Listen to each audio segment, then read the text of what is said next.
1절까지 말씀 한 절씩 함께 우리 교독하시도록 하겠습니다.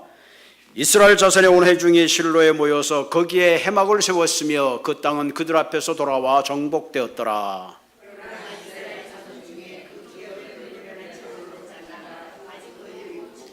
여호수아가 이스라엘 자손에게 이르되 너희가 너희 조상 하나님 여호와께서 너희에게 주신 땅을 점령하러 가기를 어느 때까지 지체하겠느냐.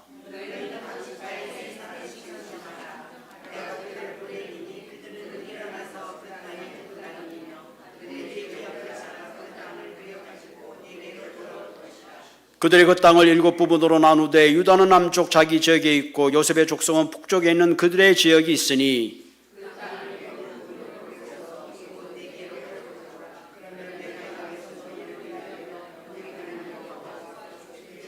함께 읽겠습니다.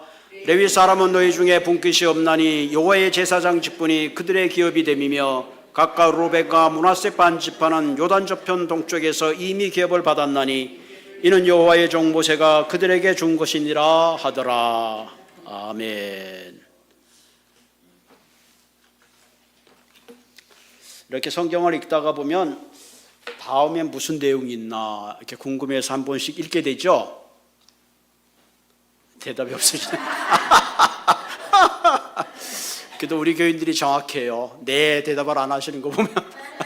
어쨌든 여호수아를 이번 기회에 한번 전체적으로 쭉 한번 읽어보세요. 참 좋습니다. 오늘 설교 제목이 태클을 걸지 마. 그 진성의 노래 중에서 내 인생에 태클을 걸지 마. 이런 트로트가 있잖아요. 그 가사에 처음에 보면 속절없는 세월 탓해서 무엇해 되돌릴 수 없는 인생인 것을 지금부터 뛰어 앞만 보고 뛰어 내 인생에 태클을 걸지 마. 참 멋있는 그 한편의 설교 같아요. 내 인생에 아무리 태클이 있다 할지라도 속절없는 세월 탓해봐야 아무 소용이 없다. 그래서 앞만 보고 뛰어라. 그러니까 태클을 걸지 마. 이 말을 우리가 순수한 우리말로 하면 내 발목을 잡지 마. 내 발목을 잡지 마. 우리가 인생을 살다 보면 내 발목을 잡는 소위 말하면 그런 경우가 생기잖아요. 우리가 가장 큰 태클하면 지난 3년 동안 겪었던 코비드 얼마나 큰 태클이었어요. 예배도 못 드리고 학교도 못 가고 직장도 잃고 엄청난 그런 태클을 만났죠. 또 작게는 우리가 건강의 태클 있죠. 건강하던 사람이 어느 날 갑자기 생각지 않게 건강에 문제가 생기기도 하고 사업이 잘 될 줄 알았는데 여기저기 어려운 사업을 겪기도 하고 또 때로는 이혼이라는 아픔 또는 사별이라는 그런 큰 어려움이 생길 때가 참 많이 있습니다.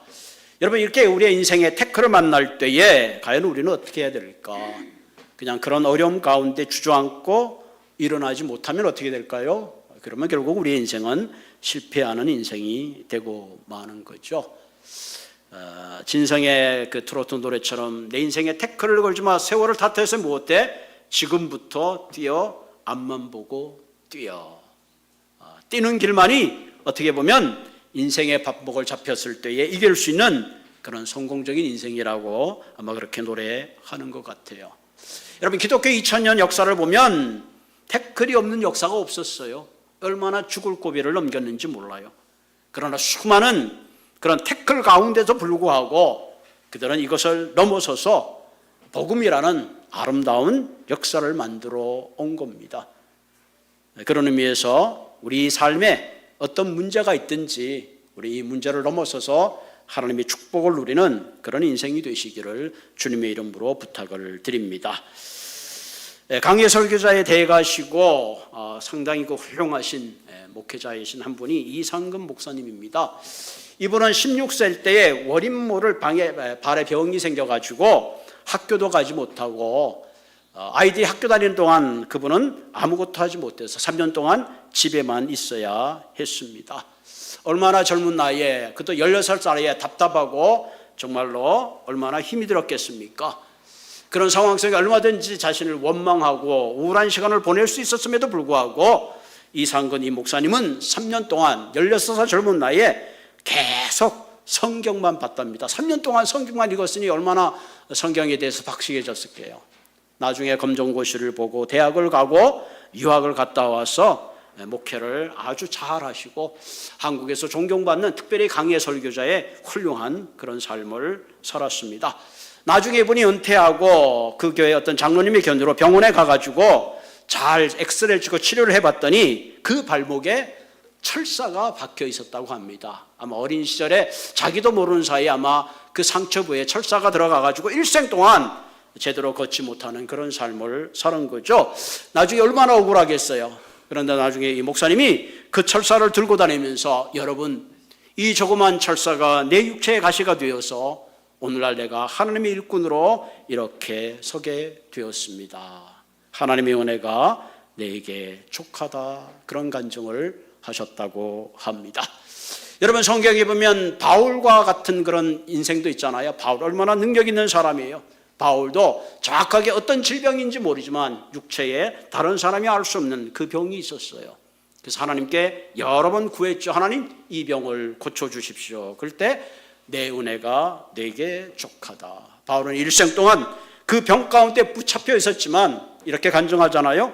내 육체의 가시가 오히려 나를 겸손하게 하고 내가 하나님을 의지하게 하는 특별한 하나님의 은혜였다. 그렇게 고백을 했습니다. 우리가 인생을 살다 보면 누구나 육체의 가시가 있어요. 또 마음의 질병이나 또 마음에 남들이 알 수 없는 상처와 아픔이 있습니다. 이럴 때 우리는 내가 품고 있는 그 가시를 넘어서서 하나님이 준비하시는 그런 축복의 삶을 살기를 주님의 이름으로 부탁을 드립니다. 그럼 어떻게 할 때 우리가 가지고 있는 육체의 가시를 넘어서 아름다운 열매 맺는 삶을 살 수 있을까요? 오늘 본문은 그 부분에 대해서 아주 중요한 사실을 저희들에게 깨닫게 해주고 있습니다. 자, 오늘 본문은 여호수아가 가나안 땅을 정복하고 땅을 분배하는 과정에서 잠시 멈추었습니다. 그리고 다른 7지파를 향해서 하나님의 약속의 기업을 차지해야 될 것을 도전하고 있죠. 특별히 유다의 동편과 서편은 유다의 에브라임 지파, 브나 지파가 나누었고 5지파가 땅을 나누어 줬는데 여전히 나머지 7지파가 땅을 분배받지를 못했습니다. 그래서 본문 2절에 보면 그러나 이스라엘 자손 중에 그 기업의 분배를 받지 못한 자가 아직 7지파라. 이 말은 땅을 분배받지 못해서 땅이 없다는 것이 아니라 약속의 기업은 있는데 아직도 이들이 분배받을 땅을 점령하지 못했다, 그런 얘기입니다. 3절에 보면 여호수아가 이스라엘 자손에게 이르되 너희가 너희 조상의 하나님이 여호와께서 너희에게 주신 땅이죠. 주신 땅을 점령하려고 하기를 어느 때까지 지체하겠느냐. 나머지 7지파가 땅을 분배를 받지 못했는데 그 이유는 뭐예요? 이미 하나님이 너희들에게 약속하신 그 땅을 점령해야 되는데 지체했다 하는 거죠. 지체했다. 약속의 땅을 지체했다. 이 지체했다는 말은 히브리 말로 라파라, 그런 뜻인데 기다린다, 혹은 연기한다, 멈춘다, 주저한다, 머뭇거린다, 그런 뜻이 있습니다. 그래서 왜 하나님이 이미 너에게 약속한 그 땅을 빨리 오사 점령해서 그 기업을 나누어야 되는데 왜 머뭇거리고 왜 지체하느냐. 여호와서는 그렇게 도전하는 거죠. 물론 여러 가지 이유가 있었겠죠. 첫 번째는 요셉 자손의 지나친 욕구에 불평과 불만이 쌓였을 수도 있고, 또한 자신들이 먼저 제비를 뽑아야 됨에도 불구하고 다른 지파가 먼저 제비 뽑는 것에 대한 그런 불평한 마음도 있었을 겁니다. 또 그 땅을 점령하기 위한 막연한 두려움이 그들의 발걸음을 움직이지 못하게 했을 가능성도 있습니다. 또한 세 번째는 그동안 가나안 정복으로 여러 전쟁을 하면서 너무 지쳐가지고 이제 더 이상 다시 일어날 수 없는 그런 상황이 되었을지도 모르죠. 어쨌든 지금 7지파가 빠른 시일 내에 서로의 기업을 나누지 못하면 현재 있는 기업을 나누기 위해서 결국은 싸울 수밖에 없는 그런 상황이 되는 거죠. 자칫 잘못하면 하나님이 이미 주기로 약속한 하나님의 계획에 차질이 생길 수도 있습니다. 이런 이유 때문에 여호와서는 나머지 7지파에게 지체하지 말고 지금 소위 말하면 앞만 보고 도전하라는 거죠. 왜 너희들이 가던 길을 멈추고 하나님의 약속을 성취해야 되는데 지체하고 있느냐, 그런 도전을 합니다. 이와 같은 도전을 오늘 이 시대를 살아가는 우리들에게도 똑같은 도전이 되죠. 때로 우리의 상황이 어렵고 어떤 문제가 내 발목을 잡고 어떤 상황이 내 삶에 태클을 걸지라도 우리는 머뭇거리지 말고 지체하지 말고 전진하는 삶을 살아야 합니다. 요즘 많은 사람들이 불경기라고 하죠. 심지어 가스값이 얼마나 비싼지 모릅니다. 점점 우리가 영적으로 살아가기에는 이 시대가 너무나 여러 가지 어려운 환경에 직면해 있습니다. 심지어는 모든 사람과 더불어 화목하기를 원하는데 생각지 않는 말 한마디가 태클이 돼가지고 시험에 들기도 합니다. 어쨌든 우리의 삶 속에 이런저런 이유로 우리의 발목을 붙잡는 많은 문제를 넘어서서 우리는 달려가야 합니다. 그래서 오늘 본문에는 세 가지의 특별한 지혜를 우리들에게 알려주고 있습니다. 우리 인생의 발목이 잡힐 때 우리는 어떻게 그것을 넘어설 수 있겠는가? 첫 번째 주시는 가장 중요한 지혜가 중심을 잡아라 하는 겁니다. 우리의 인생의 태클을 넘어서기 위해서는 우리는 먼저 우리의 중심을 잡아야 됩니다. 여러분, 길을 가다 넘어지는 가장 큰 이유는 중심이 허물어졌기 때문에 그래요. 밸런스가 허물어져서 그렇습니다.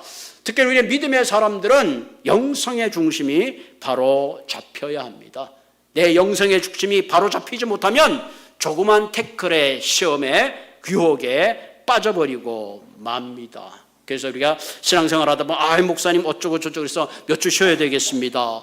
쉰다고 해결되는 게 아니에요. 그래서 여호와서나 나머지 7지파를 향하여 너희들의 영성 중심을 새롭게 세우는 것이 우선적이라고 생각되었습니다. 그래서 본문 1절로 볼까요? 자, 본문 1절 같이 읽을까? 시작. 이스라엘 자손의 온 회중이 실로에 모여서 거기에 회막을 세웠으며 그 땅은 그들 앞에 돌아와 정복되었더라. 자, 여호수아가 기업의 7지파를 잠시 못 주고 온 이스라엘 백성들을 함께 다 실로에 모이게 했습니다. 그리고 거기에 회막을 세우고 새로운 이제 시작을 하게 되죠. 자, 회막을 세웠다는 말은 그들의 소극적인 태도에 다시 한번 하나님의 약속을 상기시키기를 원했습니다. 원래 가나안 정복 당시에 그들의 중심지는 길갈이라는 곳이에요. 길갈. 여러분 알잖아요. 길갈은 그들이 요단강을 건널 때에 돌을 가지고 와서 거기다 세워놨습니다. 그것이 증거가 되었고 또 하나님이 전쟁 동안에 그 길갈에서 늘 여호수아에게 말씀하시고 백성에게 말씀하셨던 장소가 바로 길갈입니다. 그런데 지금 여호수아는 그 길갈에서 그 중심을 실로로 옮겨오고 그 중심에 회막을 세웠습니다. 길갈이 가나안의 주변이었다면 실로는 가나안 정체의 중심지입니다. 나중에 이 실로는 350년 동안 이스라엘의 정치적 그리고 경제적, 종교적 중요한 위치를 차지하게 되는 거죠. 여기서 회막이란 말은, 회막을 세웠단 말은 영어로는 텐트 오브 미팅, 모임의 텐트다, 만남의 장소다. 무엇에 만나? 이스라엘과 하나님의 만나는 장소입니다. 이것을 출애굽에서는 성막이라 그러죠. 역대하 24장에는 번막이라, 그리고 출애굽기에서는 하나님의 전, 여호와의 집 그럽니다. 그러니까 하나님의 임재가 있는 것, 그것이 바로 하나님의 전이죠. 그래서 여호수아는 길가에 하나님의 성막을 세운 다음에 이스라엘 모든 백성들로 하여금 다시금 하나 되게 하고 하나님의 약속을 기억하게 하여 주시고 하나님 앞에 그들이 마음이 집중돼서 하나 되게 하는 그런 중요한 일을 한 것입니다. 그래서 이로 인해서 땅을 분배받지 못했던 7지파가 다시 그 회막에서 하나님의 약속에 도전을 받고 실로에서 하나님을 향하는 또 다른 도전과 앞을 향하는 전진하는 큰 용기를 얻게 된 것입니다. 여러분, 우리 인생의 태클을 넘어서기 위해서는 우리의 영성의 중심을 바로 세워야 하는 것입니다. 자, 회막에서 세웠다는 얘기는 우리의 삶이 어떻게 해요? 하나님 중심, 예배의 중심으로 돌아서야 된다 하는 겁니다. 여러분, 내 인생의 태클을 만날 때 누군가 내 발목을 잡을 때 가장 중요한 것은 하나님의 임재 앞으로 나아가야 한다는 사실입니다. 내가 하나님의 전능하신 하나님 앞에 나아갈 때에 내가 겪고 있는 문제보다 하나님의 전능하신 하나님의 능력을 보게 되는 거예요. 그래서 우리의 인생에 문제가 있을 때에 누군가 내 인생의 발목에 태클을 걸 때에 가장 우선해야 되는 것은 싸우려고 하고 피하려고 하는 것이 아니라 하나님의 성소에 나아가야 합니다. 하나님의 임재 앞에 서야 합니다. 그럴 때에 우리는 거기서부터 모든 문제의 해결의 실마리를 찾을 수가 있습니다. 아삽의 시에 보면 시편 23편에 아삽은 세상에 악한 사람이 잘 되는 거 보고 큰 시험에 빠졌습니다. 시편에 보면 악한 사람이 너무 잘 먹고 잘 되는 거야. 그래서 오늘 성경에 보면 거의 미끄러질 뻔했다 하는 거야. 아삽은. 아니 뭐 이래, 세상이 뭐 이런 거야, 그런 거죠. 하나님이 정말 살아계시는 거야, 그런 마음에 큰 시험을 받은 거죠. 그런데 시편 73편 12절에 보면 하나님의 성소에 들어갈 때야 그들의 종말을 내가 깨달았다. 내 눈에 보기에는 그들이 화려하고 잘 나가는 것 같고 굉장하고 내가 부러워했는데 하나님의 성소에 들어서니까 그것이 그처럼 부질없다는 것을 비로소 내가 깨달았다 하는 겁니다. 그들이 누리는 것이 꿈 같은 것을 내가 왜 부러워하고 시험에 빠졌던고, 내가 너무 어리석었다, 그렇게 자기 자신을 깨달은 거죠. 그래서 28절에 보면 하나님을 가까이 함이 내게 복이라, 우리에게 던져주는 참 중요한 메시지죠. 여러분, 우리가 이 시대를 살아보면 내가 크리스찬으로 살아가는데 세상의 부조리와 부합리 가운데 시험이 들 때가 많이 있잖아요. 나는 이렇게 열심히 봉사하고 애를 쓰는데 오히려 하나님도 믿지 않고 하나님이 어디 계시냐고 그러는 사람들이 앞서갈 때면 괜히 마음이 속상하고 시험에 들 때가 많이 있습니다. 내가 꼭 이렇게 정직하게 살아야 되나, 내가 진리 가운데 살아야 되나, 내가 나도 한 세상 두루뭉실하게 시대 따라 세상 따라 사는 거지 이렇게 마음이 나도 모르게 노하실 때가 있습니다. 그럴 때 우리는 하나님의 성소에 나아갑니다. 하나님을 만나게 되면 내 생각이 얼마나 어리석었는가, 그때 비로소 알게 되고 내가 부러워했던 세상 것이 하나님 성소에서 결코 그것이 부러워할 대상이 아니라는 것을 비로소 깨닫게 되는 거죠. 그래서 성경은 아기는 바람에 나는 겨와 같도다. 옛날에 그 채라 그러나 쌀이 있으면 막 흔들면 알은 남고 껍데기는 날아가는 거죠. 그래서 우리가 시편 1편 5절 보자, 악인은 심판을 견디지 못하며 죄인은 의인의 해중에 들지 못하나 의인의 길은 여호와께서 인정하시나 악인의 길은 망하리로다. 할렐루야. 어떤 자매님이 교회에 야외 예배를 갔습니다. 근데 그만 벌에 쎄서 얼굴이 퉁퉁 부었어요. 에이, 야외 예배를 괜히 오자 그래가지고 막 얼굴을 붓고 막 씩씩거릴 것 같은데, 그래서 목사님, 아유 자매님 어떡하지, 얼굴이 이렇게 부어서 자매님이 씩 웃으면서, 목사님 볼도 미인을 알아보나 봐요. 할렐루야. 이런 마음의 여유가 생기는 거죠. 우리가 성소에 들어가면 비로소 모든 문제 앞에서 승리하게 되고, 내가 그처럼 컸던 문제들, 그처럼 내 인생의 발목을 잡았던 사람들, 그처럼 내 인생의 태클같이 보였던 그 모든 가시들이 주님 아래서 치유되는 줄 믿으시기를 바랍니다. 아멘. 그렇기 때문에 여러분, 주일날 와서 성소에 와서 하나님 만나는 거 얼마나 중요한지 몰라요. 사실은 만사 제껴놓고 이거랑 비교될 수 있는 그 어떤 일도 사실 없는 겁니다. 그러므로 무엇보다도 우리의 인생의 태클을 넘어서기 위해서는 여러분의 영성의 중심을 바로 세우시는 그런 삶이 되시기를 주님의 이름으로 부탁을 드립니다. 두 번째로가 인생의 태클을 넘어서기 위해서는 인생의 지도를 바로 그릴 수 있어야 합니다. 자, 여호수아가 지체하고 있는 7 지파에게 이런 분부를 내립니다. 4절 한번 볼까요? 4절 한번 올려주세요. 자, 사설에 같이 읽읍시다. 시작. 너희가 각 지파에게 3사람씩 선정하라. 내가 그들을 보내리니 그들은 일어나서 그 땅을 두루다니며 그들의 기업에 따라 그 땅을 그려가지고 내게로 돌아올 것이라. 멋진 말이죠. 지체하는 7 지파에게 3명의 리더들을 골라서, 야, 너희들이 앞으로 차지할 땅을 두루다니면서 그것을 지도를 그려가지고 차지할 땅을 그려가지고 내게로 가져와라. 왜 그랬을까요? 그 지파들에게 앞으로 너희들이 차지할 땅이 어떤 땅인가 정확한 지도를 통해서 바른 방향으로 달려가게 하기 위한 가르침을 주기 위한 것이죠. 요즘 우리에게 내비게이션이 좋아서 가는 방향을 잘 가르쳐 주고 있습니다. 그래서 마찬가지로 그럼 7 지파에게 머뭇거리지 말고 너희들의 손에 명확한 그림을 가지고 앞으로 너희들이 어떤 방향으로 달려가는지를 분명히 알고 지체하지 말고 달려가라. 그렇게 말하고 있습니다. 때때로 여러분, 우리 인생의 태클이 올 때 우리는 우리의 삶의 방향을 상실할 때가 있습니다. 목표가 뚜렷하지 않으면 멈추고 흔들릴 때가 있어요. 그래서 항상 달리기 선수들에겐 결승전이라는 테이프가 있어요. 그 테이프의 결승전을 향하여 달려가게 하는 이유가 거기에 있습니다. 그럼 분명한 삶의 방향이 없으면 그저 물 따라 바람 따라 그저 인생이 주어진 대로 사는 인생을 살게 됩니다. 인생은 내게 주어진 대로 사는 것이 아니라 내 인생을 내가 만들어가서 방향을 가지고 살아야 되는 것입니다. 그것이 하나님이 우리에게 원하는 삶입니다. 스티브 더글라스가 그리스도인의 자기관리라는 책에서 아주 재미있는 이야기를 소개합니다. 어떤 동무가 이른 새벽에 일어나 트랙터를 몰고 막 가다가 그만 기름이 떨어졌어요. 트랙터가 섰죠. 기름이 떨어서 기름 사러 이렇게 가려고 가만히 생각해 보니까 나오면서 급하게 돼지에게 사료를 주자는 게 생각이 났습니다.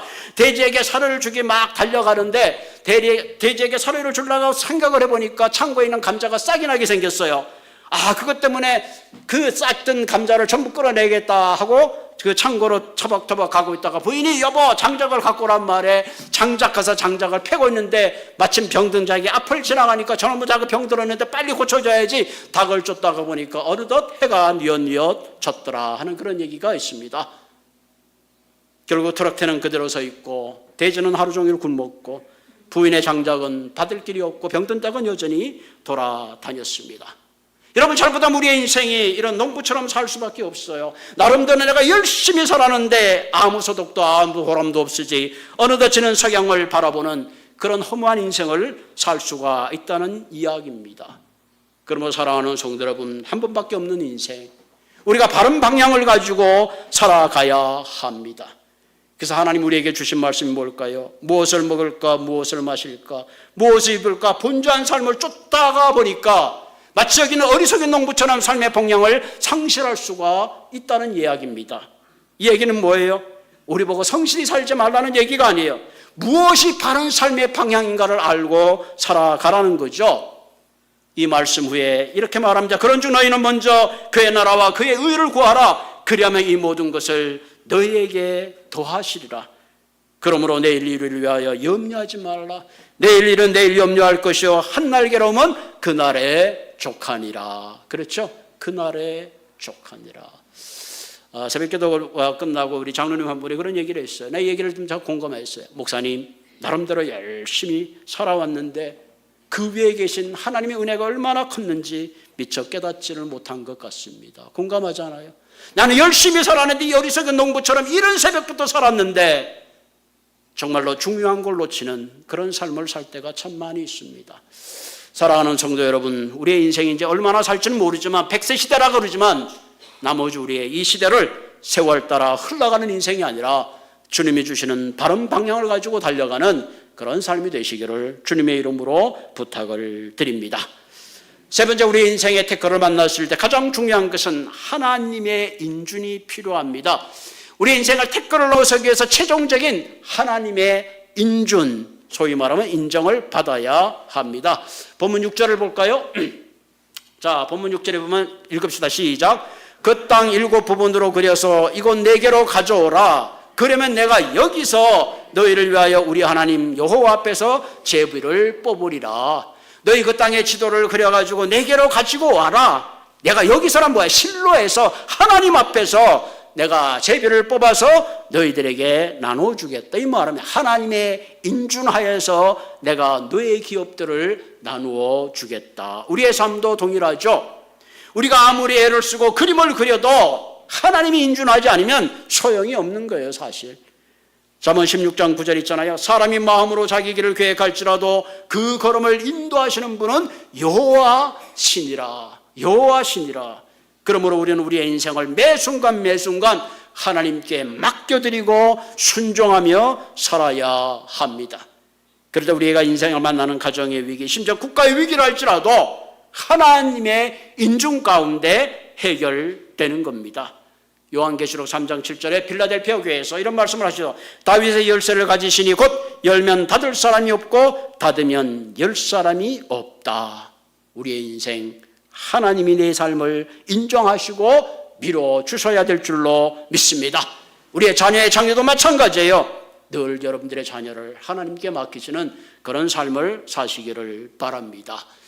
장주현 씨가 쓴 글에 상실은 있어도 상처는 없다라는 그 내용에 그분이 이런 간증을 합니다. 남편은 연대 경영학과를 졸업하고 총명한 인재로 일랜드 회사의 푸마 사업회 본부장이 되어서 다 쓰러져가는 푸마를 살려서 스포츠 시장의 큰 스타가 되는 능력 있는 사람이라고 합니다. 그는 교회에서 찬양 예배 인도자로 늘 잘 섬겼고 가정에서 정말로 믿음에 독실한 신앙 그런 삶을 살았습니다. 그런데 어느 날 갑자기 뇌종양이라는 선고를 받고 333일 투병 끝에 사랑하는 아내와 4자녀를 남겨둔 채 40세의 젊은 나이에 하늘나라로 가게 되었습니다. 참 답답하죠. 아내 장주에서 왜 이런 일이 내게 닥쳐오는 걸까? 그토록 주님을 사랑하고 장애인을 위해서 소녀 가장을 위해서 무탁 노인을 위해서 고아를 위해서 소외된 이웃을 위해서 그토록 노력하고 봉사했던 내 남편인데 도대체 왜 이런 일이 내게 닥쳐온 것일까? 한 번도 의심하지 않았던 하나님이 원망스럽고 자기도 10년 동안 교회에서 피아노 반주를 하며 그토록 봉사했는데 그토록 내가 믿었던 하나님마저 버리고 싶은 큰 충동을 느꼈다고 합니다. 이런 슬픔 가운데 그런 주저하고 방황하다가 어느 날 다시 성소에서 하나님의 그 사랑을 다시 붙잡게 된 겁니다. 내가 이런 처지와 이런 상황에 있지만 하나님이 여전히 나를 사랑하시고 하나님은 내 아픔으로 하시고 하나님은 그럼에도 나를 향하신 하나님의 사랑이 변함이 없다는 그 사랑을 다시 한번 깨닫게 됩니다. 하나님, 남편이 너무 보고 싶어요. 왜 이렇게 커다란 아픔을 주시는지 아직도 잘 모르겠어요. 그러나 하나님 아버지는 모든 일에 선하시고 의로우심을 내가 믿습니다. 그렇게 하면서 힘든 인생의 고비지만 그 하나님의 그 선하신 은혜 가운데 다시 회복되었다 하는 그런 간증을 합니다. 사랑하는 성도 여러분, 우리에게 닥쳐오는 모든 시련 앞에 다시 한번 우리의 영성을 바로 세우고 주님이 주시는 바른 인생의 지도를 가지고 하나님이 인준하시는 선한 곳으로 갚아주시는 하나님 앞에 분명한 믿음을 가지고 달려가시는 한 분 한 분 되기를 주님의 이름으로 부탁을 드립니다. 같이 기도하겠습니다.